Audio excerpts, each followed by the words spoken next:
Saya beli panik tak ada pun. Saya tak perlu beli panik pun, tak perlu. Masyarakat kita panik, dia panik tak bertempat.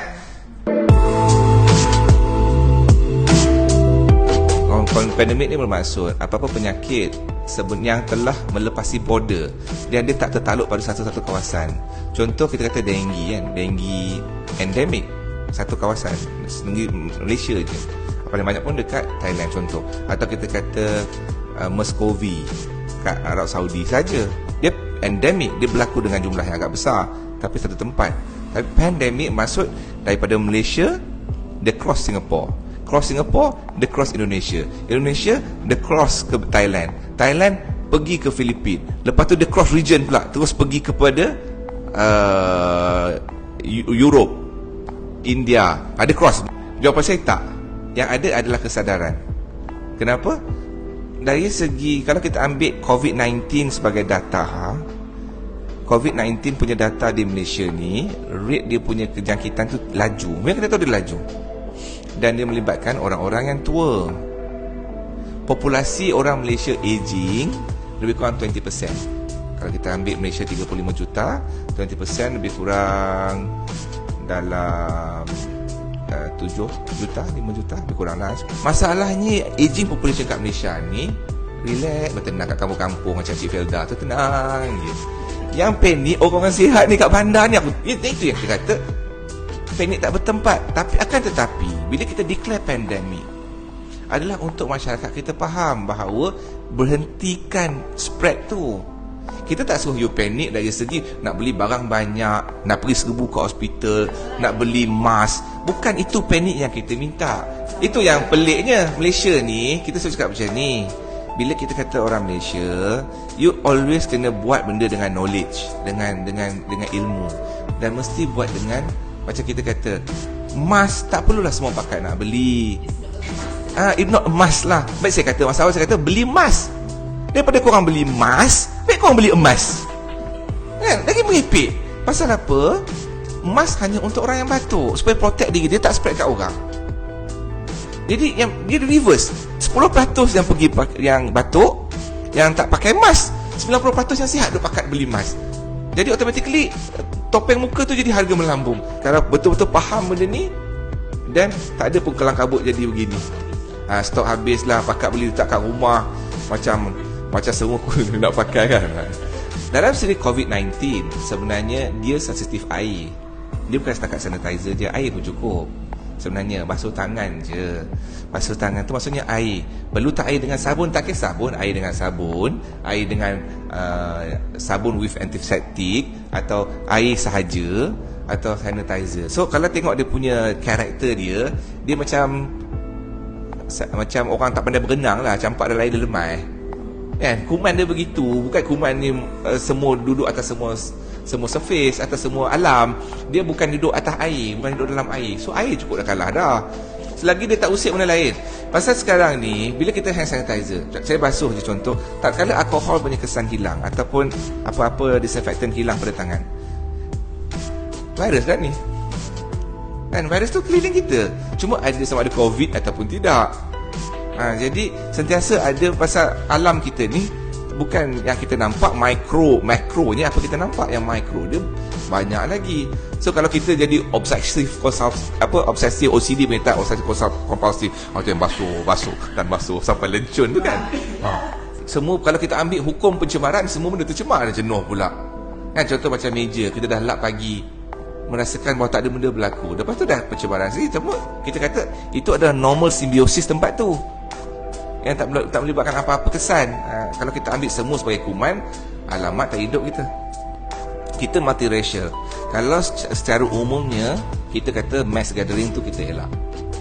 Mass gathering pasal baik di masjid, di kuil, atau siapa-siapa pun okey. Tapi kita ambil dari aspek Islam dulu.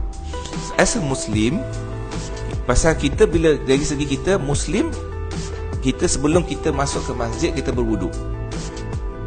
Dan kita berwuduk. Dan wuduk ni, kalau siapa-siapa yang faham, adalah membersih tangan sebersih-bersihnya. Lepas tu dia rata, hidung, muka, semua bersih dah sebelum kita masuk wuduk. Jadi bagi pandangan saya, kalau kita bila dia pergi bersolat berjemaah, selagi kita ikut tertib yang betul, habis je salam, istighfar 3 kali, bangun, dismiss. Sifat tanggungjawab tu ada supaya tiada ada fitnah terhadap Islam. Tapi bila dalam keadaan sekarang pandemik bermaksud tak payah, maksudnya tak payah. Tak payah berkumpul. Paling selamat tak payah berkumpul. Bila kita kata pandemik, dia kita mengambil kira bahawa dia cross border dan benda tu akan masif. Kita tak tahu setakat mana dia pergi. Nak kata sekarang ni jangkitan dalam 120 atau 160 ribu. Out of rakyat dunia ni 7 bilion. Jauh daripada yang sepatutnya. Masih lagi rendah lah. Kalau kita total up kan masih lagi rendah. Tapi bila kita sebut pandemik dengan kadar pergerakan corona ni, kita tahu dia akan pergi hit laju lebih daripada figures tu. Kalau nak pergi juga, itu masing-masing lah dia punya tanggungjawab. Tapi yang paling penting adalah macam dia kata, pasal selagi tak ada pendekatan lockdown atau tak ada pendekatan untuk bebas, dia boleh pergi. Dari segi data yang dipublish daripada majoriti negara yang terlibat dengan keadaan yang tengah garang, baik China, baik Italy, baik Iran, kan, semua sekali data menunjukkan yang paling berisiko, karakter pertama adalah orang lelaki, karakter kedua lelaki yang berumur 30 ke 35 ke atas, 40-an. Orang perempuan pun orang perempuan yang berumur. Yang berumur, you all tak lah. Yang berumur maksudnya dah macam post menopause sudah. Kalau tengok data yang dah macam 50-an ke atas. Dan yang mempunyai background penyakit, maksudnya darah tinggi, kecil manis, buah pinggang. Pasal tu kita tengok kat Iran, dekat Italy, dia keluar news apa 80 ke atas dibiarkan tak ada treatment. Memang 80 ke atas. Pasal badan dah down, dan dah lemah. Jadi itu yang berlaku. Yang mengibatkan orang muda. Kan? Oh bangga pergi kundi kahwin, cip mulut tepi pipi semua. Lepas tu yang kena pak ngah paksu semua kena. Kita sihat. Yang kena atuk-atuk kita, pak-pak saudara kita. Budak-budak pun so far ada kes, ada melibatkan komplikasi, tapi data menunjukkan dia tak minat dekat budak. Dia tak minat dekat budak. Pasal karakter coronavirus ni, dia bertindak pada paru-paru yang matang. Pasal bertindak pada angiotensin converting enzyme punya reseptor dekat paru-paru tu. Tapi jangkitan lah. So budak akan jadi medium transporter. Dia menyebar lah, ejen penyebar lah. Itu karakter dia. So yang mana berisiko, yang mana dah pada package penyakit to begin with, dan juga berumur dan orang lelaki. Bayi baru lahir terkena positif, itu dia ada demam. Tapi adakah dia menyebabkan komplikasi? Tidak. Dia tak pilih. Dia akan buat jangkitan sebagai viral tu, dia tetap buat. Tapi sama ada melibatkan komplikasi macam orang tua, itu tidak mungkin berlaku. Mungkin tidak berlaku. Pada pram baby tak minat. Pasal dia hanya pasal kerja untuk pergi ke pram baby, dia kena cross paru-paru. Cross paru-paru masuk dalam darah, sekelit dalam badan, pergi ke placenta, pergi ke baby. Jauh jalan tu. Dia nak pergi dekat je, paru-paru je. Kerja COVID-19 memang kerja dia dekat paru-paru. Kerja dia di paru-paru. Jangan bagi kerja complicated dah. Kerja astro, buat astro je. Kalau katakan dia terkena tak kala nak ujung mengandung, automatically precautions kita sama. Precaution kita tetap sama. Maksudnya kita akan take dia sebagai full case, dan sesiapa dalam bilik tu pun mesti full gear. Jadi complicated tak? Bayangkan pakai full gear tu nak bersalin. Jadi benda macam ni yang akan meremehkan, menyusahkan. Jadi pasal tu kita tak nak dia terkena. Pasal katakan pregnant lady terkena pun, pregnant lady dah ada isu dia sendiri, dia dengan dia punya paru-paru dia mengembang untuk baby. So dia pun terdedah pada komplikasi. Bukan dia akan jadi normal, pasal dia akan mengah, boleh macam-macam komplikasi terhadap pregnant tu sendiri. Terhadap ibu tu, bukan pada baby, pada pregnancy tu tidak, pada ibu tu sendiri. Boleh? Bayarlah 600. Sekarang ni awalnya boleh, nak cek saya saja tu boleh. Tapi kenapalah nak cek masalah? Sebenarnya itu akan meng-create panic unnecessary. Dia COVID-19 ni, actually tak nak kita kena akui yang dia dah hit semua sektor. Okey, tapi ada kerjaya yang tak perlu berjumpa klien.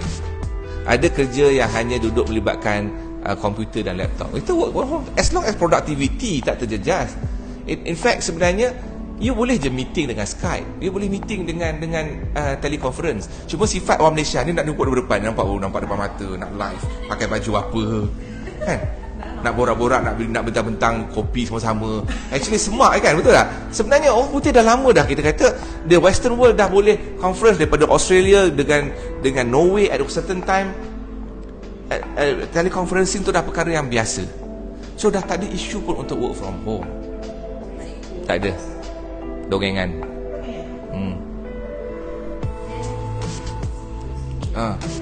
Oi, bantu betul. Malaysia 38 degree, kes makin meningkat.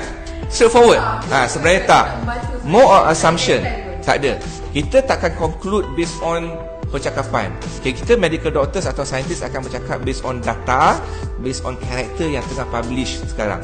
Bagi segi sekarang tak ada satu pun research yang mengatakan bahawa dia boleh bertahan pada temperature yang tinggi atau tidak. Memang majority virus tak tahan pada temperature yang tinggi. Tapi setakat ni karakter coronavirus sebenarnya kita masih lagi tak faham dekat mana temperature dia boleh bertahan. Setakat mana temperature tu. Of course bila kita bercakap mengenai antibody atau antioksidan dalam badan, kita bercakap mengenai vitamin C atau D. Itu yang normal kita tahu. Tetapi dari segi untuk COVID-19 ni tak ada pun evidence bahawa vitamin C atau D itu membantu. Bolehlah bantu immunity. Pasal kalau kita kata masyarakat kita pun kurang makan buah. Buah pun mahal. Nak makan buah, beli lauk kat rumah. Jadi kalau atas perspektif tu yang kita pandang, bolehlah kalau nak makan vitamin D dengan vitamin C. Tapi Malaysia ni mewah dengan vitamin D. Cahaya matahari waktu duha tu sentiasa ada. Cuma yang pergi gelap balik gelap tu tak dapat juga vitamin D. Kurang juga vitamin D. Betul tak? Pergi gelap balik gelap. Duduk pula office tinted. So tak ada juga. Nikmat Allah Ta'ala bagi vitamin D kat Malaysia ni sangat tinggi, tapi masih lagi kita kurang vitamin D. Tapi dari segi vitamin C pula, memang pemakanan kita tak balance. Sebenarnya yang betul adalah mengamalkan pemakanan sihat dan balance. Itu yang betul ni. Dan air yang banyak, supaya kita dapat wash out kita punya immune system, ataupun kita dapat boost kita punya immune system. Itu dalam struktur sistem ekonomi kapitalis, itu memang normal. Tinggi permintaan, tinggi harga. Jadi pihak bertanggungjawab adalah autoriti untuk kontrol. Dan yang boleh kontrol satu adalah pihak autoriti, dan kedua masyarakat kita. Kita yang buat. Pasal tu saya kata kat rumah saya ada tak emas, tak ada pun. Saya beli panik tak ada pun. Saya tak perlu beli panik pun, tak perlu. Okey, COVID-19 sendiri tidak. Air bukan kawan untuk COVID-19. Okey, tapi bila kita cakap pasal public pool, public water punya source, dia ada kuman dia tersendiri. Macam kalau kita pergi mandi swimming pool pada jumlah yang ramai, pergi Bangi Wonderland ke ataupun Sunway ke, dia ada kuman dia tersendiri yang boleh buat jangkitan lah, dan jumlah yang ramai, dia masif tu boleh. Bila kita kata sebut quarantine, maksud quarantine ni adalah maksudnya duduk diam-diam. Bahasa mudahnya, duduk diam-diam dalam rumah selama 14 hari. Jangan keluar walau apa pun terjadi, kecuali rumah tu terbakar. Okey? Beli keperluan orang yang patut dapatkan keperluan. Dari segi keperluan kita, even ke bank, barang makan, pakai dalam rumah tu sepatutnya orang luar yang menghantar, supaya kita tak nak apa-apa dalam rumah keluar. So siapa yang dalam COVID-19, siapa yang pergi ke negara-negara yang terdedah, yang walaupun hanya 5 yang di-announcekan oleh kerajaan Malaysia, Iran, China, China, Korea dan Japan, tapi negara-negara dah terlibat dah. Jadi secara tak langsung, mana-mana yang pergi kepada kawasan endemik atau tengah berlakunya jangkitan, balik announce self-check dengan melalui website KKM, self-quarantine. Okey, kalau pada peringkat awal sebenarnya tak ada isu pun kalau nak buat majlis pada peringkat awal. Tapi bila keadaan dah jadi macam status pandemik, pendekatan yang paling baik adalah tak perlulah kenduri.